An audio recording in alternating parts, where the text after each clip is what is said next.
वैश्य ढीमर और शिकारी, निप विषयी और मांसाहारी, इन घर भोजन करे जो संता, साधन भजन का हो जाए अंता। वैश्य जो न्याय व्यापार करके पैसा इकट्ठा करती है, उसके यहाँ उसके धन का उपयोग कर लो, खा लो। वैश्य ढीमर, ये जो ढीमर होते हैं, शिकारी होते हैं, जीव हत्या करते हैं।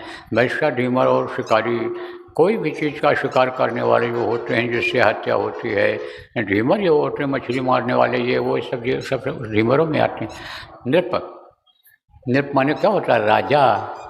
राजा का धन भी बहुत अच्छा नहीं होता है। अभी अगर अनाउंस हो जाए कि अनुदान मिल रहा है, सरकार बांट रही है, तो दौड़ पड़ोगे, देखोगे नहीं कि कांटे चुभ जाएंगे, कि पत्थर है ठोकर लग जाएगा।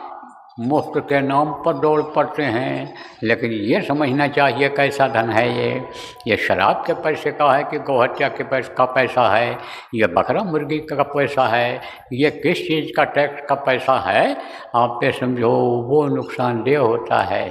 इसीलिए कहा गया अपनी मेहनत की कमाई पर भरोसा करना चाहिए, दूसरे के का खाने से बचना चाहिए, क्योंकि आपको तो ये मालूम नहीं हो पाता है कि किसका कैसा धन है।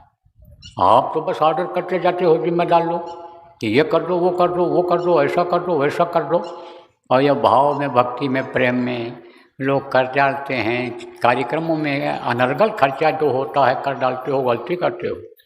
जो थोड़े से काम में काम चल जाए तो उसमें ज़्यादा खर्चा नहीं करना चाहिए।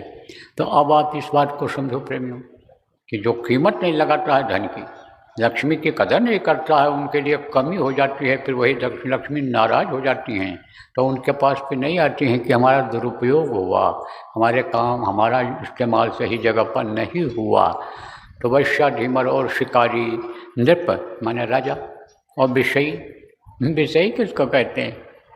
विषय वासना जिसमें तेज होती है, चाहे नव्या का स्वादी होता है, चाहे जिह्वा का स्वादी होता है, चाहे अन्य अंगों का स्वादी होता है, वो भी जो कमा करके लाता है उसका भी धन समझो कि साधकों के लिए उपयुक्त नहीं होता है, उसका भी अन्न अच्छा नहीं होता है। तो वैश्य ढीमर और शिकारी, नृप विषयी और मांसाहारी, इन घर भोजन करे जो संता, और साधन भजन का हो जाए अंता।